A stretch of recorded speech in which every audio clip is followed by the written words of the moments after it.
Olá, no programa de hoje a imagem do governo Lula na sociedade polarizada. Como devem ser entendidos dados recentes que mostraram queda na avaliação da gestão e na popularidade pessoal do presidente? Os índices econômicos que podem afetar humores, os embates com a oposição e as agendas prioritárias no Congresso. E ainda os possíveis reflexos dessa conjuntura nas eleições municipais. Eu converso com o jornalista e colunista político do portal Poder 360 e da revista Veja, Thomas Trauman. Trauman, prazer recebê-lo no mundo político, seja bem-vindo. Muito obrigado pelo convite, é um prazer estar aqui com vocês. Trauman, recentes pesquisas de diferentes institutos como Quest, IPEC e Atlas vieram na mesma linha, relatando uma piora na avaliação do governo Lula. Quais são as causas mais prováveis para esse movimento nos dados em um quadro no qual a economia mostra índices majoritariamente positivos? Bem, logicamente aqui são pesquisas distintas feitas aí entre o final de fevereiro e o começo de março. Vamos tentar aqui ver o que elas falam em conjunto. Elas mostram, todas elas meio que concordam que existe uma queda substancial na aprovação do governo entre os evangélicos. Há vários motivos para a gente pensar sobre o que aconteceu. Existe já a polêmica do presidente em relação a Israel, que claramente tem aí uma relação umbilical com os evangélicos. Existe uma série de... se a gente for quem analisa aí as redes sociais, vê que houve várias posições, denúncias de pedofilia e crimes em Marajó, que foram muito disseminados em redes sociais evangélicas. Existe aí os embates entre o governo e a bancada evangélica sobre cobrança de impostos para o setor. Enfim, há uma clara sensação de oposição ali, tudo que foi construído de tentativa do governo de criar uma ponte com o setor evangélico se perdeu nesses primeiros meses do ano. Acho que essa é uma coisa que está muito evidente em todas as pesquisas mostram. A outra coisa que também foi mostrada por uma pesquisa que o PESP fez para a Febraban no comecinho do ano, é uma sensação de inflação, quer dizer, ou seja, o custo de vida está mais alto. Então, o que tem uma diferença? Os grandes números da economia estão muito bons. Inegavelmente, o Brasil teve um 2023 muito melhor que quase todo mundo imaginava no início do ano. Só que o fato a partir de dezembro, você teve uma alta bem substancial no preço de arroz, preço de batata, principalmente são os dois itens que mais subiram, e isso vai direto no dia a dia das pessoas. Se a gente for pegar um pouco agora, já em fevereiro, você teve uma alta substancial nos preços das escolas. Então, você tem uma sensação de inflação. Diz aquele economista, que eu chamo economista de ar-condicionado, que está sentado, que só vê os números, fala assim, não, mas essa inflação, ela no longo prazo, ela vai se diluir e a pessoa não vai sentir tanto isso.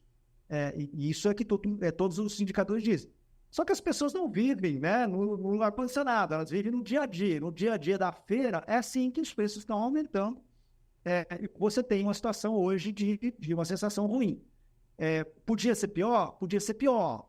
Na verdade, assim, muita gente imaginava que em função do El Niño a quebra de safra fosse maior, enfim, mas tem uma coisa total. Agora, esses são dois pontos que eu acho assim, muito pontuais sobre por que você teve uma queda de popularidade. A gente pode falar mais daqui a pouquinho sobre o que esses momentos. Em relação à inflação, tem um dado desta terça-feira, divulgado pelo IBGE, de que a inflação oficial medida pelo IPCA acelerou em fevereiro para 0,83%. Vai ao encontro desses dados que você destaca aí. Esse é um ponto que merece atenção especial, Trauman, também na questão dos evangélicos, porque alguns analistas têm apontado isso, que talvez uma saída para o governo se aproximar dos evangélicos seja via economia, fazendo com que eles sintam ali na ponta das suas comunidades uma melhor sensação aí de bem-estar, de poder de compra. Eu acho que não. Eu acho que são coisas diferentes. Eu acho que assim, a economia conta um pedaço da história. A economia é importante, mas ela conta um pedaço da história. Eu acho que em relação a alguns grupos que são historicamente da oposição do PT, mesmo uma melhora econômica não vai acertar. Porque eu acho que uma coisa que é importante é que desde o 25 de fevereiro, aquela manifestação que foi feita a favor do ex-presidente Jair Bolsonaro em São Paulo, houve uma reenergização da oposição. Eu acho que isso é um fator muito importante para a gente entender por que o governo está perdendo popularidade. A oposição está se sentindo mais forte. A oposição ganhou algumas eleições importantes em eleição de comissão na Câmara. O governador tanto o governador de Minas como o governador de São Paulo, como o governador de Goiás, estão se colocando aí como eventuais herdeiros do Bolsonaro. Então, eu acho que tem uma coisa da oposição sentir que eles, mesmo com todas as denúncias contra o ex-presidente Bolsonaro, eles têm uma força política real e que eles podem enfrentar o governo. Então, eu acho que parte do que a gente está assistindo é simplesmente a oposição acordando e falar, olha, a gente pode enfrentar, e isso, obviamente, significa uma maior desaprovação do governo. E a oposição conseguiu, aparentemente, fidelizar esse eleitorado evangélico, né? Pelo menos as pesquisas vêm nessa linha, né? Um dado da Atlas que chamou atenção, Trauma, é que pela primeira vez na série do Instituto, a avaliação do governo é superior à avaliação pessoal do presidente. Você já citou ali, né, as declarações dele em relação à guerra na faixa de Gaza. Também falou recentemente Lula sobre Venezuela, né, violações de direitos políticos ali, e foi uma fala que não foi muito bem recebida na opinião pública. Isso pode estar tendo peso significativo nessa avaliação pessoal do presidente? Eu queria fazer uma distinção. Eu acho que quando assim, a política externa, ela no geral, ela não faz a menor diferença. Tá? Com todo respeito, ela não faz a menor diferença na popularidade do presidente. Agora, eu acho que a gente acompanhei alguns grupos. A questão de Israel tem uma relação muito mais direta com os evangélicos, mas eu acho que tem uma sensação de que o presidente presta atenção demais na política externa. Eu acho isso sim. Eu acho que o fato do presidente, no ano passado, ter feito mais de 20 viagens internacionais, ter visitado quase 30 países, eu acho que faz uma sensação de que o presidente talvez deveria permanecer mais no Brasil, viajar mais no Brasil, prestar solidariedade mais aos brasileiros. Eu acho que isso sim é uma questão que começa a colar no presidente, uma sensação de que ele talvez não dê tanta atenção ou não dê tanto espaço na agenda dele aos assuntos nacionais do que aos assuntos internacionais. Eu acho que esse balanço é algo que o governo tem que corrigir muito rápido. Parte da crônica política, Trauma, vem apontando há algum tempo que estaria faltando a Lula, neste momento, no terceiro mandato, auxiliares que gozem de maior intimidade com o presidente e que pudessem ali aconselhá-lo, eventualmente confrontá-lo na definição de rumos para suas manifestações públicas. O que lhe parece essa leitura, com o acompanhamento histórico que você tem, né, também de como foram os outros mandatos de Lula? Eu entendo isso. Eu acho que vou fazer uma comparação muito simples para os nossos espectadores. Quando o presidente Lula venceu a primeira eleição em 2002, e estavam ao seu lado várias das pessoas que junto com ele criaram o PT. Quer dizer, elas tinham, não é simplesmente uma intimidade, elas trabalharam juntas. Ele era o maior, o mais importante, o mais popular dos líderes, mas várias pessoas ali estavam, vamos dizer, no mesmo patamar que... agora não. Se a gente for ver, os principais auxiliares do presidente, Fernando Haddad tem 60 anos, o Rui Costa tem 60 anos, a Gleice Hoffmann tem 58, o Padilha tem 50. São pessoas muito mais jovens, são pessoas que entraram no PT quando o Lula já era um mito, já era um Lula. Quer dizer, elas entraram no PT provavelmente até porque, em função do Lula. Então elas olham para o Lula com um olhar de, ou seja, ele é o grande líder, né? Então, hoje você tem pouca gente de cabelo branco, vamos pensar assim, no governo, em relação a todas essas pessoas que o Lula tem uma relação quase que de pai para filho com eles, do que não ter uma relação de igual, como a gente viu nos outros governos. Ainda na questão da imagem geral do governo, Trauma, um recente levantamento publicado pela Folha de São Paulo, né, usou ali dados de ministérios, de órgãos como o IBGE, o INPE, Banco Central e até de entidades como a Transparência Internacional e a CNI, para concluir que de 99 indicadores do país, em economia, saúde, educação e outras áreas, 2/3 desses indicadores, 66, melhoraram. É possível inferir com isso, né, que o governo não tem conseguido, de fato, comunicar adequadamente os seus resultados? Eu tenho ali o problema de culpar a comunicação, porque eu acho que essa é uma saída muito fácil, né? Que eles falam, o problema não é o governo, o problema é a comunicação, não é só não contarem direito. Eu sempre fico com um certo problema, uma certa questão quando fazem isso.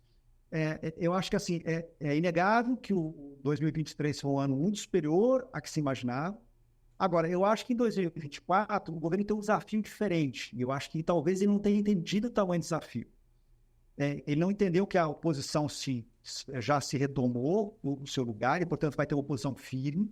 E várias das pessoas que votaram no presidente Lula porque não queriam uma reeleição do Bolsonaro, agora, com a elegibilidade do ex-presidente Bolsonaro, falam, eu não preciso mais ter fidelidade ao Lula. Então, elas também estão ficando mais independentes, estão ficando mais críticas.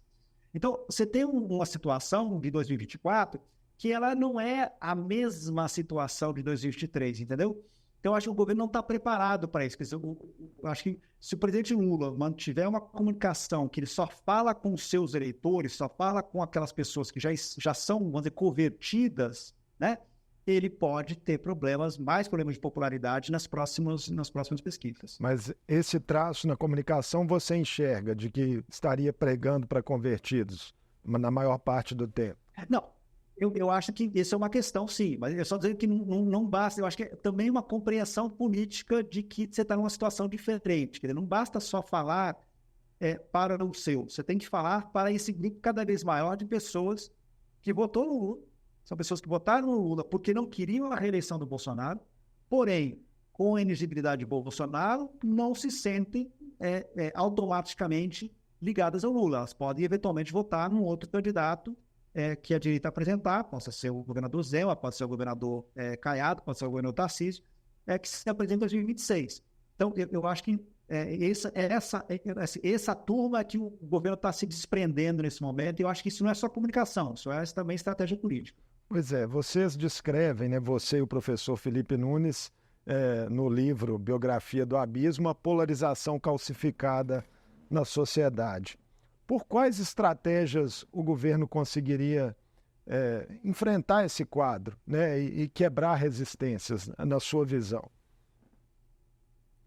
Então, nesse livro, eu vou fazer um pouco do meu comercial aqui para vocês. Biografia do Abismo, por favor, se puderem comprar, eu agradeço muito.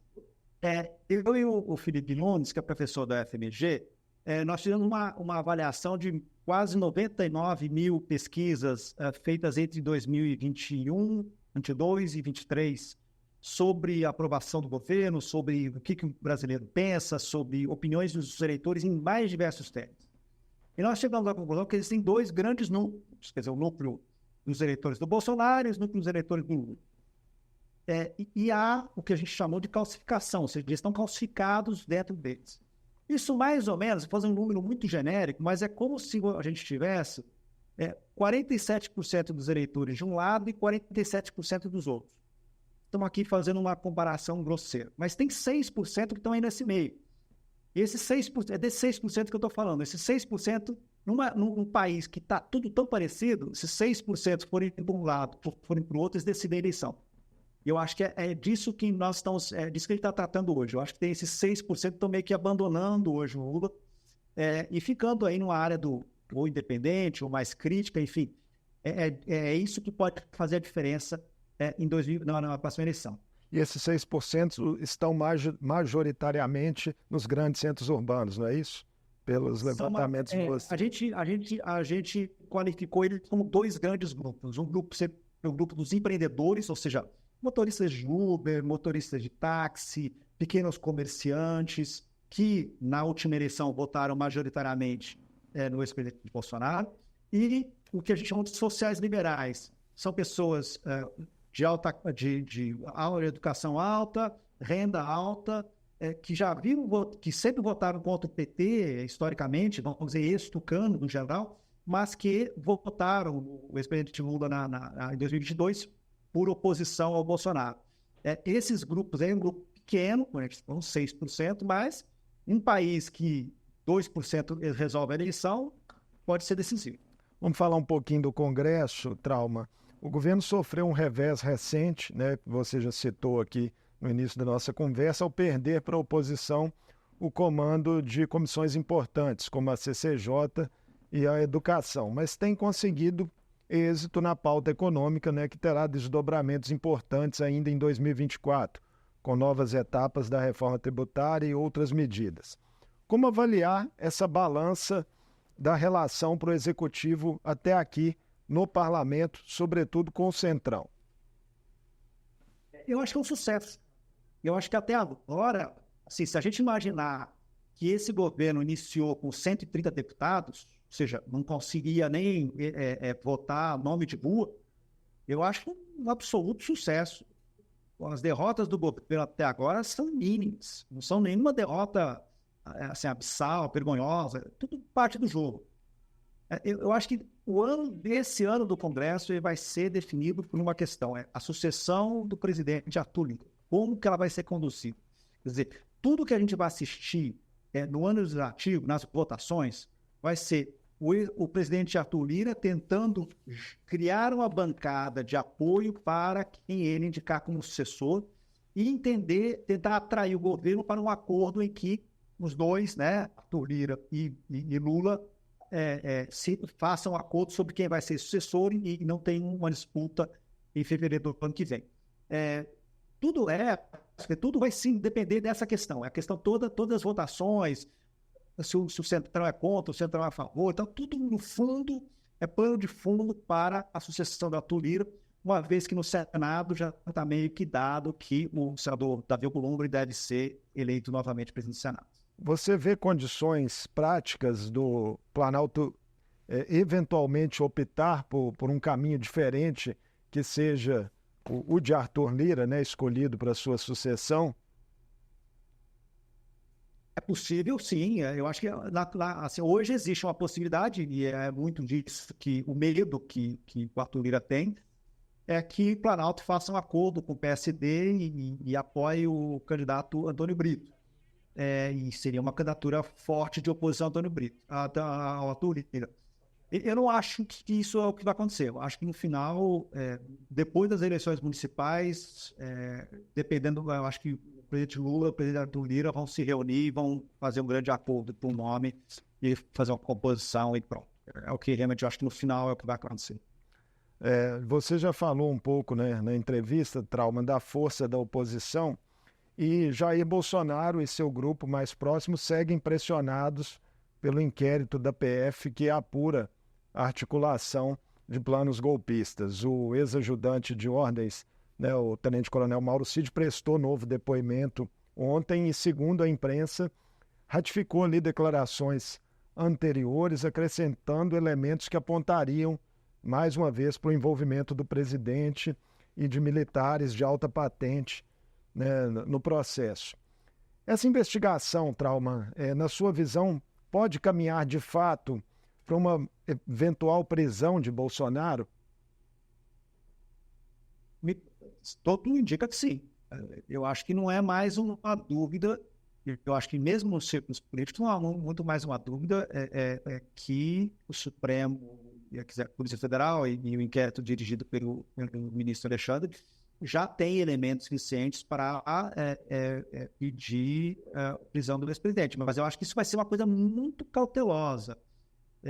Eu faço uma comparação com o episódio da prisão do presidente Lula. Eu acho que isso vai ser uma coisa que não vai ser decidida de uma hora para outra, não vai ser uma prisão preventiva. Não, eu acho que a tendência é uma prisão após uma condenação em alta instância, ou seja, uma forma muito cautelosa, afinal de contas, trata-se de um ex-presidente, e um ex-presidente de um líder político muito importante. Aumentaria a polarização, a prisão dele? Aumenta com toda certeza, com toda certeza, com certeza. Eu acho que o que a gente viu no discurso do presidente Bolsonaro lá em São Paulo, em fevereiro, foi na linha de vitimização, de se colocar como um perseguido por uma ação do ministro Alexandre, que em muitas palavras é similar ao discurso que o presidente Lula fez quando era investigado pela Lava Jato. Nas palavras, sem entrar no mérito dos dois processos, claramente que a tática é a mesma, né? Se colocar como vítima de um processo injusto. E isso, obviamente, faz com que a militância fique mais furiosa. Seria possível a gente inferir, Trauma, como essa eventual prisão repercutiria ali entre aqueles 6% do eleitorado que fica no meio do caminho? Daí fica um pouco de futurologia, vai depender do momento, né? Eu acho que vai depender como for conduzido o processo, quer dizer, se o ex-presidente tiver todos os seus momentos de defesa, se tiver absolutamente garantido em relação a ele, se tiver acesso aos inquéritos, enfim, eu acho que muito depende como que a Polícia Federal e, posteriormente, o Supremo conduzirem esse processo entre provável, mais que provável, indiciamento do ex-presidente e o andamento desse processo na justiça.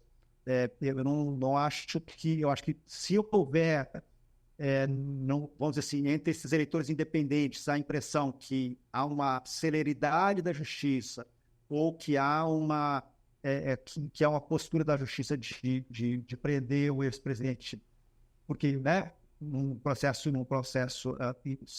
não serem dados direitos, isso pode virar contra a justiça, como aconteceu com a Lava Jato há pouco tempo. Você já citou, né, os movimentos de alguns governadores ali de olho em um espólio bolsonarista para 2026. O de São Paulo, Tarcísio de Freitas, de Goiás, Ronaldo Caiado, e o de Minas, né, daqui, Romeu Zema.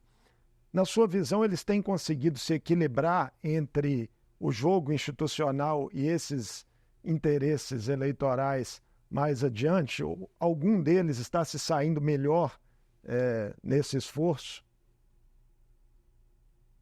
Eu acho que é natural que o governador de São Paulo saia largue na frente, especialmente porque ele foi ministro do Bolsonaro e tem aí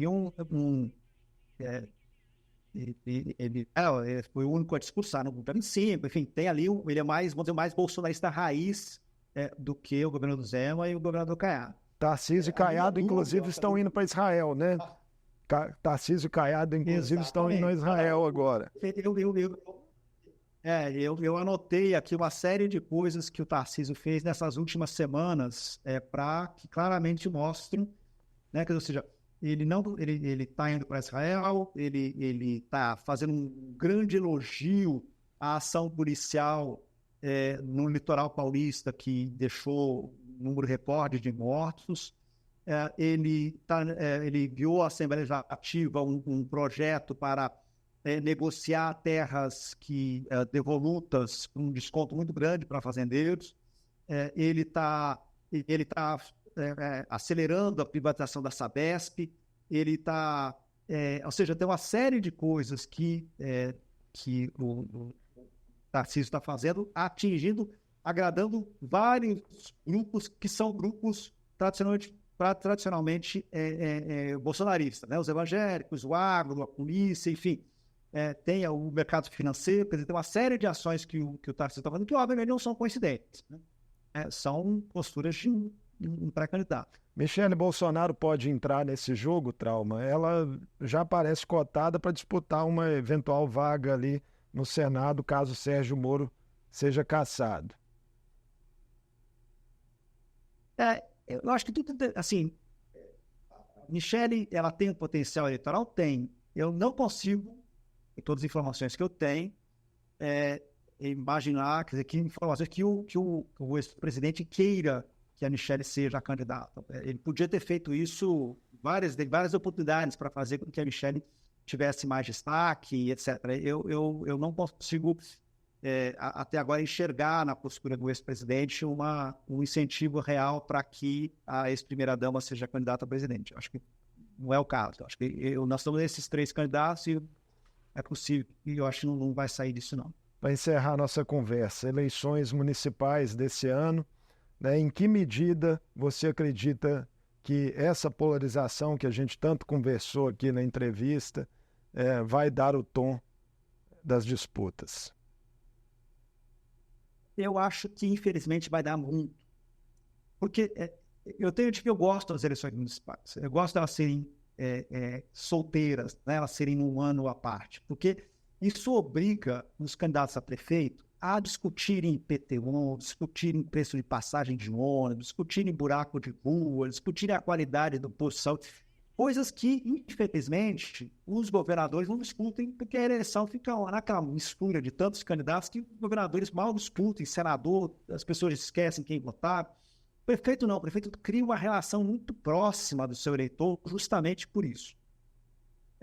Infelizmente, eu acho que esse ano tudo isso vai ser discutido, não tenho dúvida nenhuma, mas nas maiores cidades do Brasil, e particularmente em São Paulo e em Belo Horizonte, nós vamos ter a interferência tanto do presidente Lula como do ex-presidente Bolsonaro é tão grande que nós vamos assistir quase que uma prévia da eleição de 26, né, entre um candidato pró-Lula e um candidato pró-Bolsonaro. Quer dizer, eu acho que a gente, nos 2 casos, essas 2 grandes cidades, também outras, Salvador a gente vai ver isso, Porto Alegre a gente vai ver isso, mas eu acho que Belo Horizonte e São Paulo são mais icônicas.